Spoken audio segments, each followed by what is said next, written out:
So as you can see, the intention is the components will continue down the line and into the CMM machine, where the robot will pick them up to continue the process. So I've also received the robot and associated process simulation from the programming team, and I uploaded that to the server this morning, so we can review that now. I can see an issue straight away here. Again, there looks to be an issue where the roller is not extended far enough into the cell area. When I update the roller specification, I'll be able to update the length of this working space as well. Thanks, Bruce. I'll just note that down for the action list. Okay, so I can restart that motion replay and capture that as a video.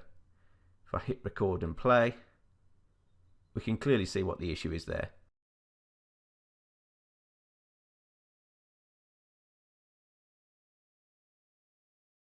If I stop that recording, I can just jot that down and again save it against the session.